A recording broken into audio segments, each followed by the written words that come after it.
जय हिंद दोस्तों, स्वागत है आप सभी का आपके अपने YouTube channel study with Amit में। तो आज की हमारी क्लास काफी ज्यादा इंपॉर्टेंट होने वाली है। तो आज हम करने वाले हैं क्लास 12 के प्रश्नावली 2.2 का जो दूसरा क्वेश्चन है। और इसमें क्या होता है, शून्यकों के योग दिए होते हैं और साथ में गुणनफल दिए होते हैं और उसे हमें कन्वर्ट करना होता है द्विघात बहुपद में। तो आज काफी आसान तरीके से बताऊंगा कि कैसे हम अपने शून्य और गुणनफल को बहुपद में कैसे कन्वर्ट करें। तो सबसे पहले क्या देखेंगे कि जो हमारे पास शून्यक और गुणनफल दिए हुए हैं, तो क्या इनका फॉर्मूला होता है। जैसे शून्यकों का योग है, तो शून्यकों के योग का फॉर्मूला होता है अल्फा प्लस का बीटा। तो ये बराबर क्या होता है, माइनस का बी अपॉन ए होता है, माइनस का बी अपॉन ए। और दिया क्या है हमारे पास है, 1/4 दिया हुआ है। यानी कि जो बी की वैल्यू होगी क्या होगी, बी की वैल्यू माइनस में हो रही होगी, तभी माइनस माइनस प्लस होगा।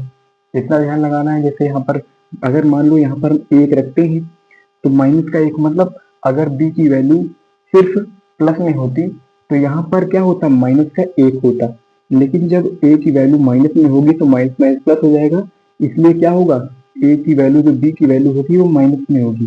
ठीक है, बी की वैल्यू क्या होगी, माइनस में होगी। तो यहाँ पर बी की वैल्यू माइनस में होगी। ठीक है, कैसे होगी, ऐसे होगी जैसे ये, और ब्रैकेट में माइनस का बाहर कर दो, ऐसे होगी ना। तभी तो माइनस माइनस प्लस हो जाएगा, तभी हमारा 1/4 बचेगा।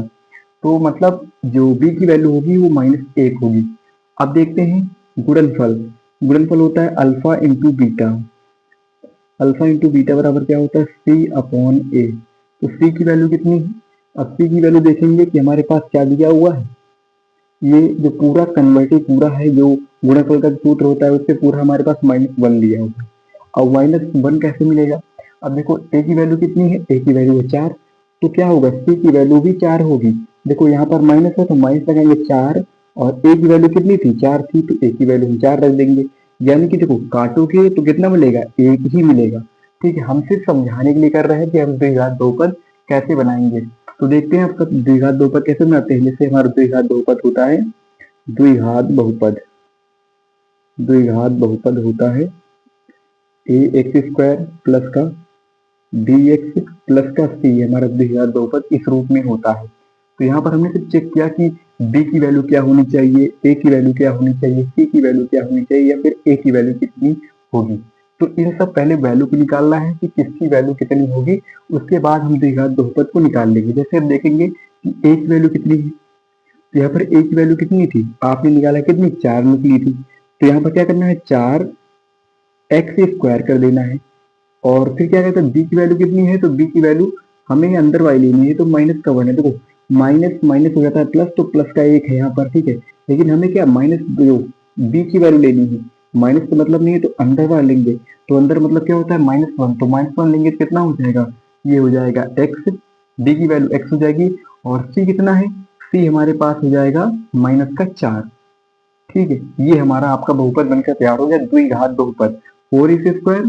ठीक है, ए की वैल्यू है 4 और बी की वैल्यू है -1, तो और सी की वैल्यू है -4। तो ये हमारा द्विघात बहुपद बनकर रेडी हो चुका है, ये आपका आंसर आ चुका है। दूसरा क्वेश्चन क्या है, दूसरा क्वेश्चन इसमें बता देते हैं दूसरा क्वेश्चन क्या है। दूसरा क्वेश्चन देखते हैं।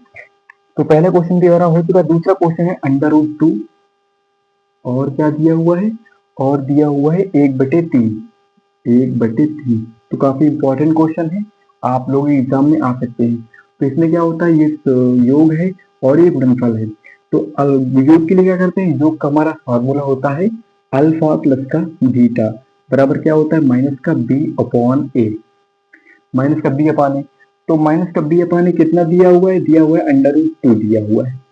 ये काट पीट के दिया हुआ है, हमें इसकी रियल जो वैल्यू है उसको निकालना है, तो काट पीट के निकाली गई है, तो इससे मतलब नहीं है। अब एक और दिया हुआ है अल्फा इंटू बीटा, इसको भी निकाल लेते हैं, अल्फा इंटू बीटा, इसकी वैल्यू दी हुई 1/3। अब देखो यहाँ से हमें क्या पता चलता है कि यहाँ पर क्या वैल्यू होनी चाहिए, यहाँ पर से इसकी वैल्यू देखते हैं तो ए की वैल्यू है 3, क्योंकि अल्फा इंटू बीटा बराबर होता है, क्या होता है, सी अपॉन ए होता है। यानी कि ए की वैल्यू यहाँ से निकल आई 3। अब यहाँ अगर 3 से हम गुणा कर, अगर 3 रख देते हैं तो ऊपर भी 3 आ जाएगा, तभी तो 3 से 3 काटेंगे तो √2 ही बचेगा। तो इतना समझना है। तो क्या होगा, इसकी वैल्यू क्या होगी, अब डी की वैल्यू देखते हैं क्या होगी। अब देखो समझना यहाँ पर भी है कि यहाँ पर माइनस का बी अपॉन ए होता है, तो माइनस का बी अपान मतलब क्या होता है, अगर ये संख्या अंदर क्या होगी, माइनस में होगी, जब माइनस में होगी तो बाहर जब माइनस लगेगा तो माइनस माइनस प्लस हो जाएगा और यहाँ पर अंडर 2 बचेगा, तभी बचेगा। तो यहाँ पर नीचे क्या लिखते हैं, 3 लिख देते हैं। जब इसको काटेंगे तो सिर्फ अंडर 2 ही हमें मिलेगा। तो बस हमें क्या इसकी वैल्यू निकालनी, इसलिए इसे इस रूप में लिखा। अभी अल्फा इंटू बीटा जो है ये तो सेम है भाई, इसमें कोई दिक्कत नहीं, प्लस माइनस का कोई झंझट नहीं, इसलिए इसे 1/3 लिख लेते हैं। यानी सी की वैल्यू 1 होगी और ए की वैल्यू 3 होगी। यहाँ पर भी ए की वैल्यू 3 निकल आई। बी की वैल्यू कितनी निकली, बी की वैल्यू हमारे पास माइनस का अंडर 2 निकली। अब यहाँ द्विघात जो बहुपद होता है, द्विघात बहुपद, द्विघात बहुपद जो हमारे पास होता है कैसे होता है, ax² प्लस का bx प्लस का c के रूप में होता है। तो इसे कैसे लिख सकते हैं, a की वैल्यू कितनी है, a की वैल्यू है 3, यहाँ पर भी 3 है। देखो a की वैल्यू जो है दोनों जगह पे सेम होनी चाहिए, जब दोनों जगह सेम होगी तभी आपका आंसर सही होगा। 3 की वैल्यू यहाँ पर, 3 है वैल्यू यहाँ पर भी है, तो यहाँ पर क्या हो जाएगा, 3x² हो जाएगा। और b की वैल्यू कितनी है, b की वैल्यू है माइनस में होगी, ठीक है, b की वैल्यू जब माइनस में होगी तो माइनस का 3√2x हो जाएगा, ठीक है। उसके बाद c की वैल्यू कितनी है, c की वैल्यू 1 यानी कि प्लस का c हो जाएगा, ठीक है, इतना हो जाएगा। तो बस यही आपका आंसर हो जाएगा, ये हमारा दूसरा आंसर हो जाएगा। अभी इसके 3-4 क्वेश्चन बचे हुए उनको भी करते हैं सॉल्व। चलिए दोस्तों, अब हमारा तीसरा क्वेश्चन और चौथा क्वेश्चन है। तो ये क्वेश्चन भी काफी ज्यादा आसान है लेकिन इम्पोर्टेंट भी है। इतना ध्यान ये रखना है कि आप लोगों यूपी बोर्ड के एग्जाम के लिए इम्पोर्टेंट है, इसलिए आप लोग को जरूर से जरूर ये क्वेश्चन करने हैं, ठीक है, काफी इंपॉर्टेंट है। तीसरा क्वेश्चन क्या है, 0 और अंडर 5 है। अब इसमें से क्या है, शून्यकों का ये योग है और ये शून्यकों का गुणनफल है। सबसे पहले क्या देखेंगे, शून्यकों का योग, शून्यकों का योग होता है अल्फा प्लस का बीटा। तो क्या होता है, माइनस का b अपॉन ए होता है। इसकी वैल्यू हमारे पास कितनी, 0 दी गई हुई है। अब अल्फा इंटू बीटा कितनी दी हुई, अल्फा इंटू बीटा बराबर होता है c अपॉन ए, यानी इसकी वैल्यू हमारे पास अंडर 5 दी हुई है। यानी a की वैल्यू कितनी निकलेगी, a की वैल्यू क्या निकालेंगे, a की वैल्यू तो 1 निकलेगी, यहाँ से यहाँ पर भी 1 निकलेगी। जब 1 मानेंगे तो कोई दिक्कत नहीं होगी। देखो ये यहाँ पर भी हो रहा है, 1 यहाँ पर भी हो रहा है, यानी दोनों a की वैल्यू क्या हो रही है, सेम हो रही है, तो कोई दिक्कत नहीं। तो यहाँ पर 2 निकल आए। देखो काफी आसान क्वेश्चन हो गया। तो इसमें द्विघात बहुपद क्या बनेगा, द्विघात बहुपद, द्विघात बहुपद जैसे कैसे बनता है, होता है a² प्लस का bx प्लस का c के रूप का होता है। तो इसमें क्या होता है, a की वैल्यू कितनी है, a की वैल्यू है, इसे हो जाएगा 1 है तो x² हो जाएगा। b की वैल्यू कितनी है, 0, यानी b नहीं लिखेंगे। और c की वैल्यू कितनी है, c की वैल्यू हो जाएगा अंडर 5, ठीक, क्या होगी अंडर 5, तो प्लस का हो जाएगा अंडर 5। तो इसका दोस्तों ये आंसर हो गया, x² प्लस का अंडर 5, ये हमारा इसका आंसर हो गया। चौथा नंबर क्वेश्चन देखते हैं, 1 और 1 दिया हुआ है, 1 और 1, काफी आसान क्वेश्चन, इससे आसान तो कुछ बनना ही नहीं, 1 1 दिया हुआ है। आप लोग ऐसे समझ जाए कि भाई x² प्लस का x प्लस का 1 के रूप का बनेगा, क्योंकि 1 1 दिया हुआ है तो ऐसे ही बनेगा। देखते हैं फिर भी, जैसे अल्फा प्लस का बीटा बराबर क्या होता है, माइनस का b अपॉन ए होता है, ठीक है। अब माइनस दिया हुआ है लेकिन यहाँ पर प्लस दिया हुआ है, तो माइनस माइनस प्लस हुआ होगा, यानी कैसे, जैसे 1 दिया हुआ है तो कैसे लिखेंगे इसको, माइनस का 1 और बाहर भी माइनस होगा बटे में 1 होगा, ठीक है। माइनस माइनस क्या हो जाएगा, प्लस हो जाएगा, तभी यहाँ पर प्लस का 1 लिखा हुआ है, यानी a की वैल्यू भी 1 होगी। अब अल्फा इंटू बीटा देखते हैं, दोनों का गुणनफल देखते हैं। दोनों गुणनफल होता है c अपॉन ए, ये तो फार्मूला होता है, अल्फा प्लस बीटा बराबर माइनस का b अपॉन ए, अल्फा इंटू बीटा बराबर c अपॉन ए होता है। और इसका क्या होता है, अल्फा इंटू बीटा की वैल्यू भी 1 दी हुई है। अब इसको कैसे लिख सकते हैं, इसको भी 1/1 लिख सकते हैं। अब यहाँ पर भी a की वैल्यू 1 निकली और यहाँ पर भी a की वैल्यू 1 निकली, ठीक है, हर जगह। लेकिन b की वैल्यू क्या निकली, b की वैल्यू माइनस का 1 निकली है, क्योंकि ये माइनस होता है, जब अंदर माइनस होगा बाहर माइनस होगा तभी तो माइनस माइनस प्लस होगा, इसलिए यहाँ पर माइनस की वैल्यू निकली, ठीक है। अब द्विघात बहुपद होता कैसे है, द्विघात बहुपद, द्विघात बहुपद होता है ax² प्लस का bx प्लस का c के रूप का होता है। तो यहाँ पर क्या होता है, a की वैल्यू कितनी है, a की वैल्यू है 1 तो x² और b की वैल्यू है माइनस, यानी कि माइनस का x हो जाएगा, और c की वैल्यू 1 है यानी प्लस हो जाएगा, यानी c की वैल्यू कितनी हो जाएगी, c की वैल्यू इतनी हो जाएगी। ये आपका आंसर हो जाएगा। अभी 2 क्वेश्चन बचे हुए, उन क्वेश्चनों में कर लेते हैं काफी फास्ट तरीके से। तो दोस्तों अब हमारे पास क्वेश्चन नंबर 5 और क्वेश्चन नंबर 6 है। तो इस नंबर का ये लास्ट क्वेश्चन है, 2 क्वेश्चन है, ये इस नंबर के लास्ट क्वेश्चन है। और इस प्रश्नावली के अगर आप एनसीईआरटी उठाएंगे तो एनसीईआरटी में बस लास्ट में यही 2 नंबर तक सवाल है और यही 2 क्वेश्चन बचे हुए हैं। अगर देखो बहुत लोगों का क्वेश्चन होता है क्या किस बोर्ड के लिए मैं तैयारी करूं, जैसे यूपी बोर्ड, एमपी बोर्ड या बिहार बोर्ड, लगभग सब में क्या होता है कि एक जो कोर्स होता है वो सेम ही होता है। तो सभी बोर्ड के लिए इंपॉर्टेंट है भाई, सभी बोर्ड के लिए, UP board, Bihar board, MP board, Madhya Pradesh board, भाई सभी बोर्ड के लिए इंपॉर्टेंट होता है एनसीईआरटी जो होती है। जैसे इन क्वेश्चन को सॉल्व करते हैं, जैसे हमारे पास क्या दिया हुआ है। अब क्या होता है कि इसमें द्विघात बहुपद बनाना होता है, आप लोग समझ गए होंगे, आप लोग को समझ में आ गया होगा अभी तक। तो क्या होता है बहुपद बनाने के लिए सबसे पहले क्या होता है कि शून्यकों का एक तो योग दिया होता है और एक शून्यकों का गुणनफल दिया होता है। जैसे हमारा पहला शून्यकों का योग है, दूसरा हमारा गुणनफल है और इसकी मदद से हम क्या निकालते हैं, द्विघात बहुपद बनाते हैं। तो इसको भी बनाकर देखते हैं, अगर उसमें समझ में ना आया हो तो आप लोग ध्यान से देखेंगे, ये आपके दिमाग में सेट हो जाएगा, तो आप लोग आसान तरीके से कर पाओगे। जैसे क्या होता है शून्यकों का योग क्या का जो फार्मूला होता है वो अल्फा प्लस का बीटा होता है। अल्फा प्लस का बीटा बराबर होता है माइनस का बी अपॉन ए होता है, माइनस का बी अपॉन ए। और दिया क्या है हमारे पास दिया हुआ है माइनस का 1/4। अब यहाँ पर आप लोग ध्यान से देखेंगे, ध्यान से, ठीक है, यहाँ पर ध्यान देखेंगे कि माइनस का बी पानी होता है तो माइनस लगा है। अगर जब माइनस लगा है तो आपको ध्यान रखना है कि अगर माइनस लगा है तो संख्या क्या होगी, संख्या जो बी की संख्या रही होगी वो प्लस में रही होगी, क्योंकि फॉर्मूला माइनस का बी पानी होता है, माइनस फॉर्मूले में लगता है, बी में नहीं लगता। जब फॉर्मूले में लगता है लेकिन वहां पर पहले से लगा है, पहले से लगा है, तो क्या होगा कि माइनस का बी लगा है तो माइनस क्या हो जाएगा, माइनस, क्योंकि बी कई संख्या लेनी है तो ये हमारी प्लस में रही होगी, तभी तो ये माइनस लगाएंगे तो माइनस आ जाएगा, ठीक है। तो जो बी कई संख्या होगी वो प्लस में रही होगी। ध्यान देना है कि बी चौड़ी संख्या से लोगों जैसे माइनस का बी अपानी, अब इस सूत्र में देखेंगे तब ये हमारा संख्या पूरी फिट बैठ रही है, ठीक, माइनस है तो माइनस है, मतलब बी की वैल्यू क्या होगी, 1 हो जाएगी।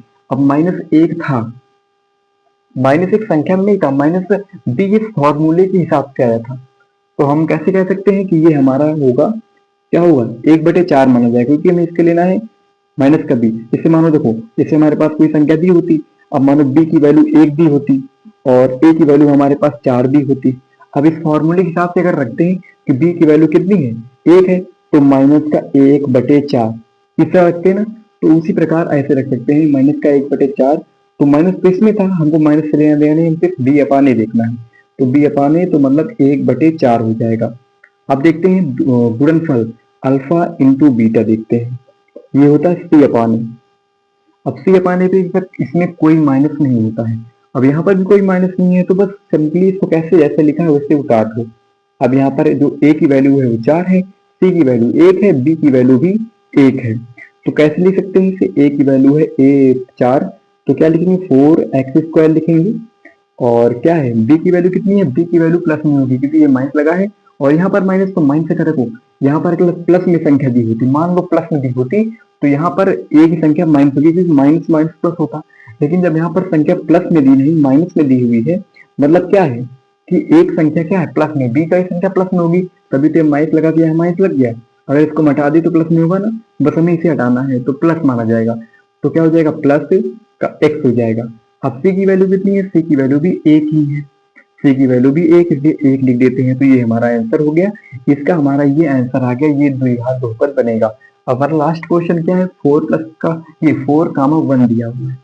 अब इसके लिए इसी प्रकार निकालने शून्यकों के योग, गुणनफल निकालने हैं दोनों के। तो शून्यकों के योग का जो फॉर्मूला होता है अल्फा प्लस का बीटा होता है, अल्फा प्लस का बीटा बराबर क्या होता है, माइनस का बी अपॉन ए होता है, माइनस का बी अपॉन ए। अब यहाँ पर देखो क्या है, 4 दिया हुआ है, लेकिन देखो यहाँ पर क्या माइनस का बी अपॉन ए, मतलब बी की वैल्यू क्या बता रहा है कि बी की वैल्यू क्या माइनस का 4 होनी चाहिए, यहाँ पर क्या प्लस में, तो इसे कैसे लिख सकते हैं, देखो ध्यान से देखना, ध्यान देखेंगे तो माइनस तो रहेगा बाहर ही, लेकिन यहाँ पर प्लस है, तो कैसे लिख बनाए कि ये हमारा संख्या 4 है प्लस बन जाए, यानी कि अंदर भी हम माइनस लेंगे, 4 माइनस लेंगे और बटे में क्या करेंगे 1 मान लो बटे में, ठीक है, तभी 4 हमारा मिलेगा। अब ये माइनस माइनस अगर अंदर से हर से अंदर जाएगा तो माइनस माइनस प्लस हो जाएगा, यानी कि माइनस माइनस से प्लस हो जाएगा, तो हमारा 4 मिलेगा कि नहीं मिलेगा, जब इसको सॉल्व करेंगे तो ये 4 मिलेगा नहीं मिलेगा, बिल्कुल मिलेगा। तो ये हमारी तो देखो अल्फा प्लस बीटा का ये हमारा फॉर्मूले के हिसाब से बन गया। अब देखते हैं अल्फा इंटू बीटा के हिसाब से अल्फा इंटू बीटा गुणनफल को देखते हैं। अब इसको देखते हैं तो सी अपॉन ए होता है, सी अपॉन ए। इसमें कोई माइनस वाला झंझट नहीं होता, इसलिए इसमें कोई दिक्कत नहीं। अगर आपकी संख्या माइनस में दी गई है तो माइनस में रख लो, अगर प्लस में दी गई है तो प्लस में रख लो। सिर्फ झंझट किसमें होता है, बी माइनस का बी अपान ए में। अगर यहाँ पर प्लस में दी होती है तो माइनस बी की संख्या होगी वो माइनस में होगी, अगर यहाँ पर माइनस में दी है तो यहाँ पर प्लस में होगी। अपोजिट होती है, इसका ध्यान रखना योगफल में अथवा प्लस बीटा में। अब इसमें क्या होता है, सी अपान ए होता है। ए की वैल्यू तो फिक्स है, एक है, और सी की वैल्यू भी एक होगी, क्योंकि एक से एक को भाग देंगे तो हमारे पास एक ही बचेगा। अब द्विघात बहुपद ज्ञात कैसे करेंगे, द्विघात बहुपद। अब द्विघात बहुपद होता कैसे है, सिंपल देख लो, ए एक्स स्क्वायर होता है, ए एक्स स्क्वायर प्लस का बी एक्स प्लस का सी के रूप का होता है। इस तरीके से लिखेंगे तो हमारा मतलब क्या, एक्स की जो घात होनी चाहिए वो 2 होनी चाहिए, तब वो हमारा द्विघात बहुपद होगा। अब देखते हैं कि इसमें क्या क्या है, जैसे ए की वैल्यू कितनी है, बी की वैल्यू कितनी है, सी की वैल्यू कितनी है। ए की वैल्यू कितनी है तो ए की वैल्यू 1 है, देख सकते हो आप लोग, ए की वैल्यू 1 है, यानी कि इसे लिख सकते हैं एक्स स्क्वायर। आप क्या लिखेंगे, बी की वैल्यू देखते हैं, बी की वैल्यू कितनी है, बी की वैल्यू क्या दी है, बी की वैल्यू माइनस का 4 दी हुई है, ठीक है। माइनस माइनस प्लस हो जाएगा तो ये 4 यहाँ पर है, देखिए हमें इसे एग्जैक्ट वैल्यू जो यहाँ पर है कि उसको भी निकाल के लिखना है, तो यहाँ पर -4 है, इसलिए क्या लेंगे, माइनस का 4x लिख देंगे। अब ठीक है, अब देखते हैं सी की वैल्यू कितनी है। सी की वैल्यू आप लोग देखेंगे तो क्या हो जाएगा, सी की वैल्यू है 1, यानी कि प्लस की है तो प्लस का क्या हो जाएगा, प्लस का 1 हो जाएगा, यानी यहाँ ये भी हमारा बहुपद बन के तैयार हो चुका है। तो आप लोगों को ये क्वेश्चन समझ में आ गए होंगे, काफी इंपॉर्टेंट क्वेश्चन है। तो आज की हमारी क्लास बहुत ही ज्यादा इंपॉर्टेंट है। आज हमने ये जो प्रश्नावली 2.2 है इसको हमने इंड कर दिया है, ठीक, इसको हमने इंड कर दिया है। अब जो अगली प्रश्नावली होगी, अगली प्रश्नावली स्टार्ट की जाएगी। आप बताते थोड़ा हिंट देते हैं अगली प्रश्नावली में है। अगला प्रश्न, जो अगली प्रश्नावली आपकी है वो जो द्विघात बहुपद होते हैं, बहुपद से हमें भाग कराना होगा, जो कि बोर्ड एग्जाम में पूछा जाता है। तो आप लोगों को भैया पढ़ना है, इसको अच्छी तरीके से पढ़ना है। तो आपलोगों के लिए मैं एकदम फ्री क्लास चला रहा हूँ, फ्री, बिल्कुल फ्री। तो आप लोग यूट्यूब पे भैया हमसे जुड़ जाइए, हमारा चैनल है स्टडी विद अमित, जिसमें आपके क्लास 10 और क्लास 12 की मैथ के साथ बहुत ही जबरदस्त अदर जो सब्जेक्ट है उनकी भी तैयारी कराई जाएगी। लेकिन अभी मैं थोड़ा बिजी हूँ, इसलिए हो सकता है कि अभी सिर्फ आपको मैथ की क्लास ही मिले, लेकिन अगर लगातार मैं कोशिश करूंगा कि हर चैप्टर के, देखो हर इस तरीके से मैं, जैसे मैं मैथ की क्लास चला रहा हूँ एक तरफ से सीरियल से करा रहा हूँ, एक एक क्वेश्चन को बिना छोड़े, उसी प्रकार मैं हर सब्जेक्ट में नहीं कर सकता। और अदर सब्जेक्ट जो जैसे मान लिया साइंस है, बहुत सारे सब्जेक्ट हैं जो भी आपके सब्जेक्ट बनते हैं बोर्ड एग्जाम में, और उनके जितने भी चैप्टर के इंपॉर्टेंट क्वेश्चन होंगे, जो भी बार बार पूछे जाते हैं, रिपीटेड क्वेश्चन होंगे, उनको सिर्फ मैं आपको करवाता रहूंगा, जिससे आपकी तैयारी को एक नई दिशा मिलती रहे। आप लोग उन क्वेश्चनों को पहले से ही सॉल्व कर लो या फिर याद कर लो, या फिर आप लोग के माइंड में सेट हो जाएंगे। तो आप लोगों को क्या करना होगा कि उन क्वेश्चनों को अच्छे से अच्छे कर लेना है, ठीक है। तो दोस्तों मिलते हैं इस वीडियो में, उससे पहले अगर आप लोग अभी तक हमारे चैनल पर नए हो तो वीडियो को लाइक, चैनल को सब्सक्राइब कर लेना। दोस्तों मिलते हैं इस वीडियो में, और अगली क्लास हम मेरी सोच करेंगे कि क्लास 12 की जो मैथ है वो चैप्टर नंबर 2 है प्रतिलोम त्रिकोणमिति, उसका हम करेंगे स्टार्ट। थोड़ा बहुत जो फार्मूला है उसको बताएंगे, और अगली प्रश्नावली हम हो सकता है 1-2 दिन में स्टार्ट करें। और तो चलो दोस्तों मिलते हैं नेक्स्ट वीडियो में। जय हिंद।